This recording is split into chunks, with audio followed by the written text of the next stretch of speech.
Carte postale, le magazine du voyage.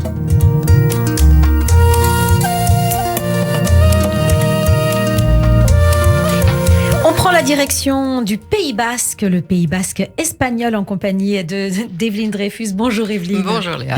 Et oui, le Pays Basque français, ce serait trop facile, on connaît bien. Oui. Mais le Pays Basque espagnol est-il tellement différent du français ? Alors côté état d'esprit, non, certainement Non. pas. Oui. Non, ce n'est pas... si quand même, c'est l'Espagne, Ce sont des il n'y a gens pas de caractère. doute. Ce sont des gens de caractère, certes, absolument. On sait tout de suite qu'on a un Pays Basque, on ne saurait l'oublier. Mais déjà, rien que pour ceux, les Français souvent qui traversent à Saint-Sébastien, c'est une très jolie ville. Oui, donc effectivement, on sent tout de suite une ambiance. Et puis c'est une... moi, je suis allée effectivement... en fait, mon but était la Rioja, dont on parlera tout à l'heure, qui est le vignoble, qui est magnifique. Et en fait, qui est le Pays Basque est juste au nord de la Rioja. Donc il faut s'arrêter dans une ville qui s'appelle Vitorio-Gasteiz, qui est en fait la capitale du Pays Basque espagnol. Et c'est une petite ville assez charmante. On n'a pas forcément l'habitude. Moi, j'étais très étonnée parce qu'il y a évidemment une grande cathédrale, sinon on ne serait pas en Espagne. Un quartier médiéval, bien sûr, avec, d'ailleurs, c'est très drôle, des oriflammes dans toute une rue, des oriflammes suspendus dans le passage des rues, blancs avec des liserés bleus et des Magen David bleus. Absolument, parce que c'était le quartier juif, donc on a, c'était étonnant.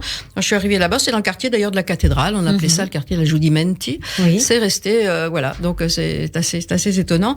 Et puis vous avez des architectures, mais alors toutes sortes d'architectures, hein. C'est à la fois gothique, c'est à la fois, c'est baroque, c'est néoclassique, c'est romantique, c'est vraiment. Il y a eu beaucoup d'immigration. Enfin, il y a eu un passage énorme, absolument. C'est un lieu de passage en fait. C'est vraiment une petite ville qui vaut la peine. Il y a un musée très amusant, qui est un musée des cartes à jouer du monde entier.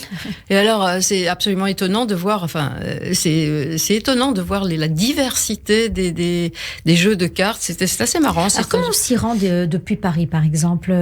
Par Bilbao, hein. Vous arrêtez, vous prenez le train jusqu'à Bilbao ou l'avion, et puis c'est tout proche, hein. Tout ça, vous avez vraiment, après, en voiture. C'est quand même un petit village, ça reste quand même Vitorio-Gasteiz, c'est une ville. Oui, c'est vraiment une ville avec d'ailleurs deux choses très intéressantes que j'ai trouvé. Une ceinture verte qui fait 79 km. Que de parcs. C'est une succession de parcs qui entourent la ville. Vous pouvez les faire à vélo, à pied. C'est parc après parc après parc après parc. C'est la ceinture verte et c'est vraiment très agréable.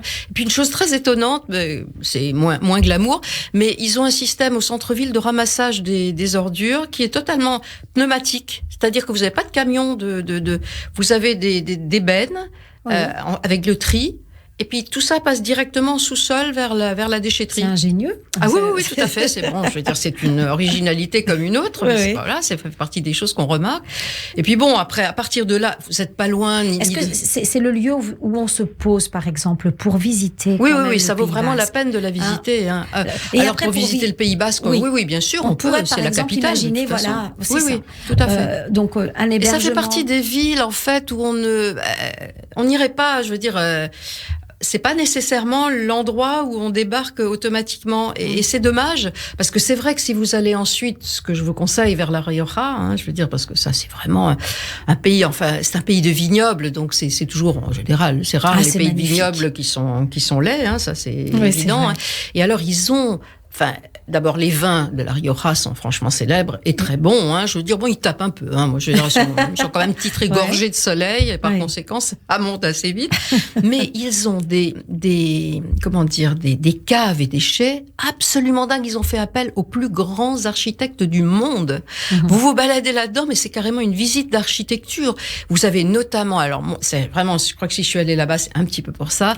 C'est pour aller voir l'hôtel qui est dans le vignoble du Marquès des Riscal. Et c'est Franck Géry qui a construit ce bâtiment, comme il a construit le Bilbao, le musée Bilbao, totalement différent. C'est un bâtiment, franchement, vous le voyez, vous vous demandez comment ça tient debout. Parce que c'est tout en volant de métal rose, bleu, argenté. C'est aérien. Qui rappelle les volants des danseuses de flamenco. Ah, c'est magnifique. Mais ce sont des volutes emmêlés. On se demande comment une chambre peut tenir là-dedans. Et pourtant, les chambres sont normales. Je vous assure que vous avez testé. J'ai pas testé. J'ai visité en tout cas. C'est sur le domaine du Marquès de Riscal. Écoutez, c'est le même effet que Bilbao. Ça a attiré a priori, avant la construction de cet hôtel, il y avait, je sais pas, à peu près 9 000 visiteurs par an. Là, ils sont passés à 100 000. Ah oui, à tel point. C'est donc ça attire, c'est phénoménal, quoi. Et puis c'est un petit village, effectivement, alentour. Ça a l'air vraiment d'une très belle région. Là, il faut vraiment prévoir une semaine. On imagine une semaine. On peut très facilement parce que il est préférable d'aimer le vin quand même, parce que vous visitez quand même pas mal de chais, des avec vignobles. Modération. Avec modération. Enfin, je ne sais pas si c'est valable là-bas. Je pense c'est rien du tout. Mais c'est très beau comme paysage. C'est magnifique. Et encore une fois, c'est vraiment une espèce d'itinéraire d'architecture absolument incroyable. Vous avez vraiment les plus grands sont venus là et ont construit. Donc ça veut dire quand même qu'il y a une richesse, quoi. Donc aussi, pour des raisons architecturales, pour des raisons gastronomiques, pour des raisons culturelles, on a 1000 raisons d'aller dans le pays. Et puis on peut finir, on peut retourner ensuite sur Bilbao, visiter le musée Franck Gehry, effectivement. Bilbao, Paris, ça se fait en train maintenant. Une belle semaine espagnole alors. Avec du soleil. Avec du soleil, absolument. Assuré. Même là, vous avez eu du soleil. Oui. Ah oui, parce que généralement, vous transportez la pluie. Totalement. Merci Evelyne pour ces conseils. On se retrouve la semaine prochaine. Avec plaisir, merci.